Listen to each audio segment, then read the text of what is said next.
Et retour sur le plateau du débriefing des experts. Nous sommes toujours avec nos 4 invités.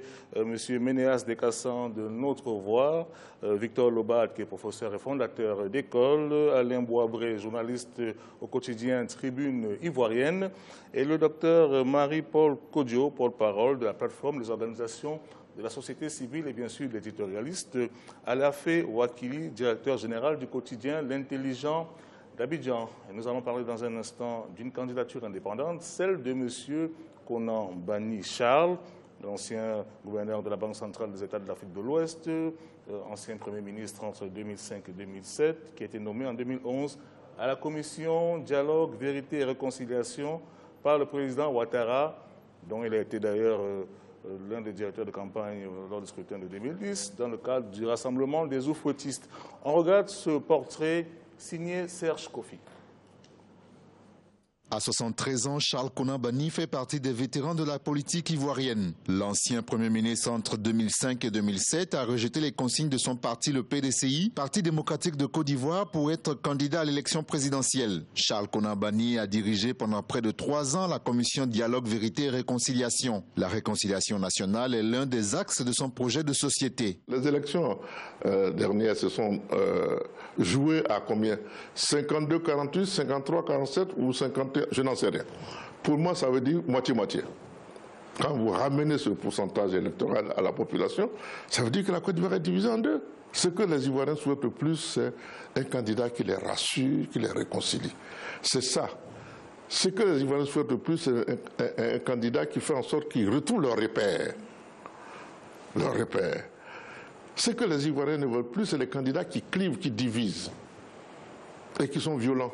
Charles Konan Banny prend la tête en mars 2015 de la Coalition nationale pour le changement, CNC, une plateforme qui rassemble les dissidents du PDCI et plusieurs leaders politiques. Plusieurs dirigeants de cette coalition se présentent à la présidentielle et pour Charles Konan Banny, la rupture avec le PDCI n'est pas consommée. Soyons courageux. Qui est en rupture?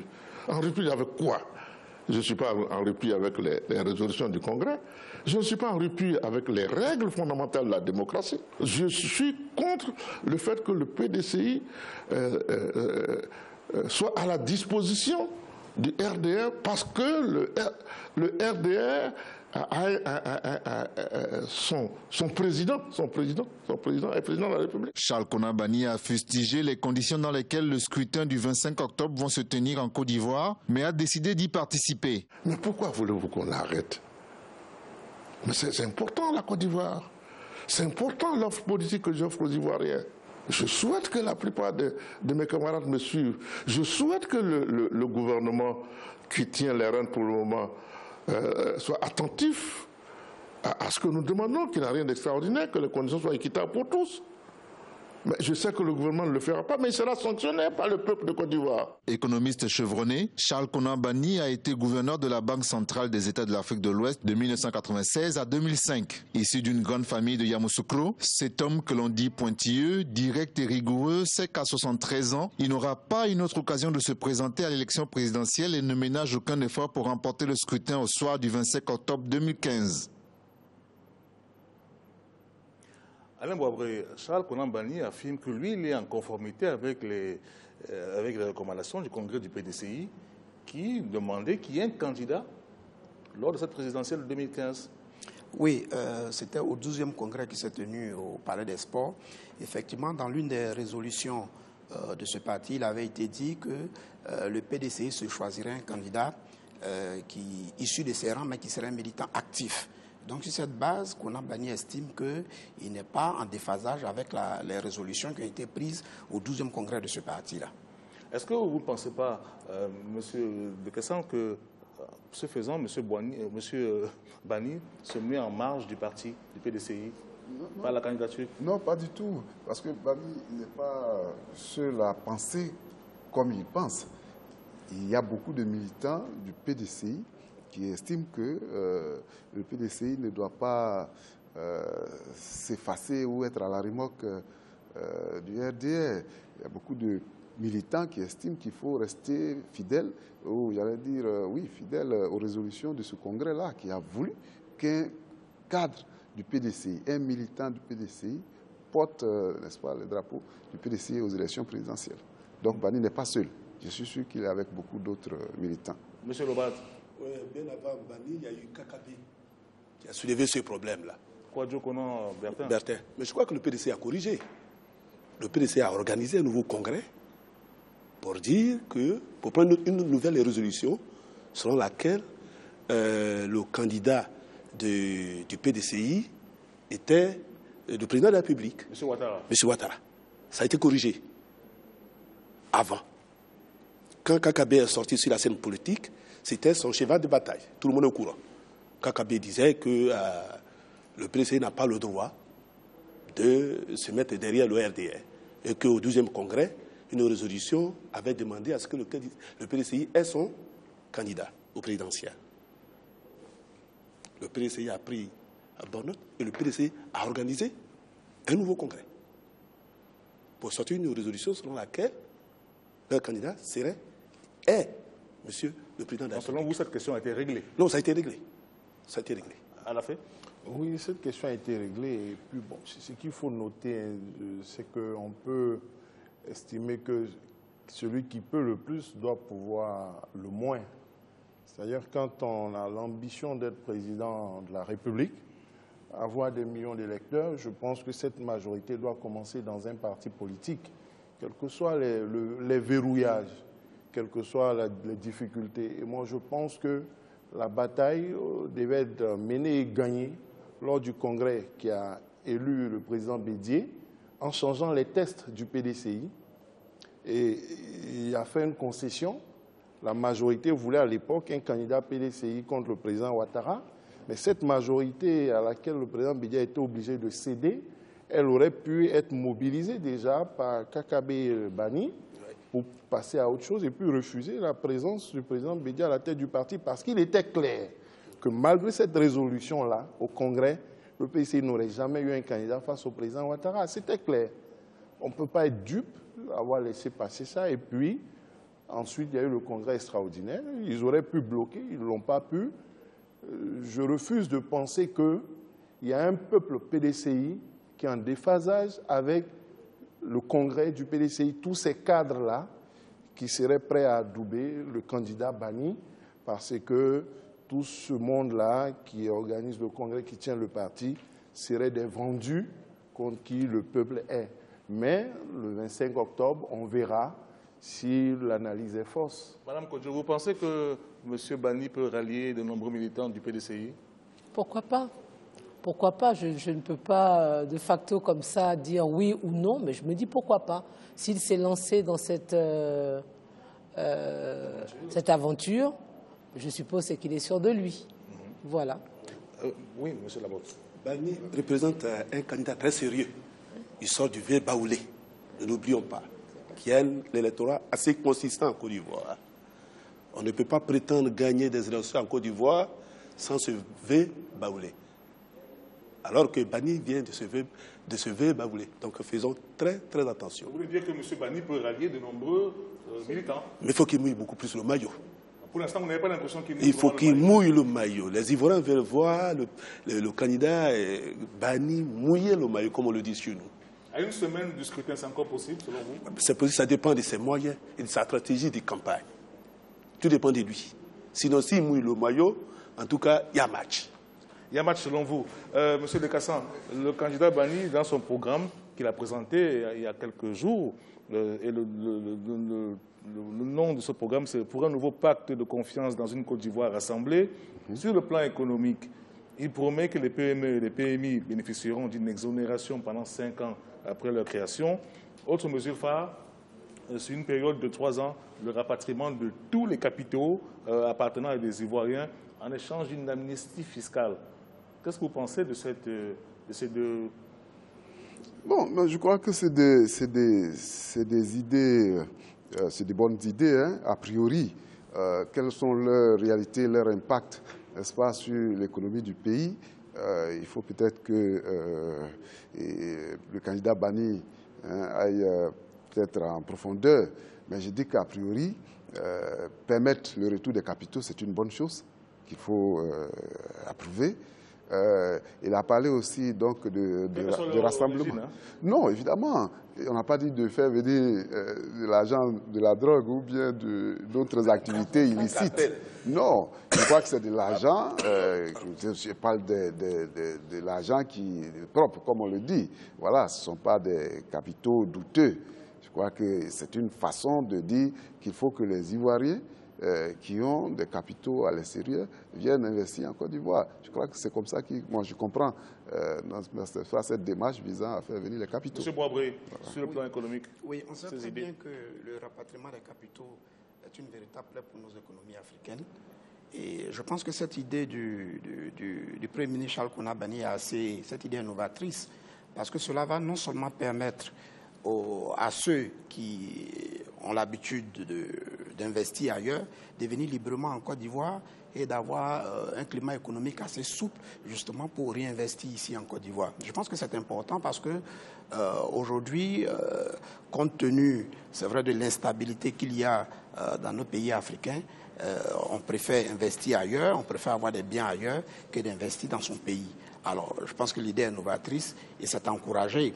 Maintenant, il faut voir dans quelle mesure cela peut être possible, puisqu'il s'agit en échange d'une amnistie fiscale. Bon, les conditions sont peut-être à voir, sont peut-être à évaluer pour que justement cela puisse être possible. C'est vrai que c'est une bonne idée, mais sur le terrain, comment les choses s'appliquent? Marie-Paul Kodjo, M. Bani, il estime que s'il est élu, il va placer son mandat sous le signe de la réconciliation, de la paix. Il a été en charge de cette commission réconciliation. Est-ce que pour vous, cela montre peut-être qu'il aurait échoué dans son mandat à la tête de l'institution? Je ne pense pas qu'il ait échoué. Parce que bien souvent, les gens pensent que le rôle de la CDVR, ça s'appelait la Commission de dialogue, vérité et réconciliation, était de réconcilier les Ivoiriens. En fait, la CDVR était un instrument pour diagnostiquer les causes profondes de la déchirure, si je puis m'exprimer ainsi. Donc, le travail de la CDVR a consisté à faire des auditions, des enquêtes, la recherche des causes profondes, la recherche de la vérité, et à remettre au chef de l'État non seulement tous les rapports, mais surtout les recommandations. Voilà. Mais surtout les recommandations. Donc vous pensez que sur ce plan-là, sa mission, il a bien rempli? Il l'a bien rempli, mais c'est un processus pour moi. Hein. Donc, même en Afrique du Sud, où on a été, dans certains pays, ça fait plus de 10 ans qu'il existe des commissions vérité et réconciliation. Elles n'ont pas terminé, c'est un processus. Et là, la communauté des victimes se sent lésée, elle a l'impression d'être abandonnée. Je pense qu'il y avait encore des choses à faire. Monsieur Lobat. Oui, je disais, le jour, j'ai appris que M. Bani avait été nommé président de cette commission. Moi et mes amis nous sommes dit, mais un bon candidat de ce genre, qu'est-ce qu'il fait à la commission? N'est-ce pas un piège? N'est-ce pas un piège? Nous y avions pensé. Vous le pensez jusqu'à présent? La preuve qu'il n'y a pas de résultat. Pour vous, il n'y a pas de résultat? Jusqu'à présent, nous ne connaissons pas les résultats, comme Mme Marie-Paul Kodjo vient de dire. Les recommandations, nous n'avons pas les résultats. Personne ne sait. Il a travaillé. Il a certes travaillé. Nous l'avons vu remettre les résolutions au chef de l'État, mais nous n'avons pas connaissance de ces résolutions. Donc pour vous, il a échoué, ça a été un piège. Bon, au début, nous avons pensé que c'était un piège. Il dit qu'il a travaillé. Il veut toujours poursuivre. Il dit que s'il est élu président, il veut poursuivre. Mais avant qu'il ne poursuive, qu'il nous dise ce qu'il a fait des résolutions. Si c'est le chef de l'État qui bloque les résolutions, la diffusion de ces résolutions, nous voulons en savoir quand même quelque chose avant qu'il n'avance. Monsieur Dakassan, avant Monsieur Alafé. Oui, moi je pense que M. Bani, à la tête de la CDVR, a fait un travail, il a donné les résultats au chef de l'État, le rapport, on attend que le rapport soit publié. Mais j'ai dit que la CDVR, les conditions de la réconciliation ne sont pas réunies. La réconciliation ne doit pas être une simple profession de foi. La réconciliation, à mon sens, doit être des actes concrets qui concourent effectivement à la réconciliation. Vous avez vu, M. Bani a dit dans l'une de ses déclarations que chaque fois qu'il a manifesté la volonté d'aller rencontrer l'ancien chef de l'État à la CPI, il a buté sur le refus du président de la République. Et le chef de l'État, le président de la République, n'a pas réagi à cette déclaration de M. Bani. Écoutez, il ne peut pas avoir de réaction si des actes qui vont dans le sens de la réconciliation sont étouffés. Il ne peut pas avoir de réconciliation s'il y a une justice. Ouattara a bloqué la commission de réconciliation. Oui, non, je dis, oui, le chef de l'État, mais je dis que les actes qui devaient être posés, on n'a pas permis, n'est-ce pas, à la CDVR de poser ces actes-là pour que la réconciliation soit. À la fin. Je note que le Premier ministre Bani ou le président Bani de la CDVR et de la CNC est un économiste chevronné, comme a dit Serge Kofi dans le reportage. Donc quand il parle de capitaux, il a été gouverneur de la BCAO, il sait de quoi il parle. Mais ce sera important qu'on en sache un peu plus. Concernant la réconciliation, vous savez, le piège, il était là. Et puis quand je pense qu'on n'a pas les moyens de travailler, on doit pouvoir le dénoncer. Aujourd'hui, il est candidat. Il dénonce, il avait la CDVR. Je pense qu'il avait la possibilité d'aller voir le président Gbagbo à Korogo, d'aller le voir à La Haye. C'est quand il est devenu candidat, il allait à La Haye. Et je pense que s'il estimait que le succès de sa mission obligeait qu'il aille là-bas, il aurait pu aller. Et si le président Ouattara l'empêchait d'aller, je pense qu'il était important pour lui de dire, écoutez, prenez votre histoire, ça ne m'intéresse pas, je ne veux pas me compromettre vis-à-vis de l'histoire.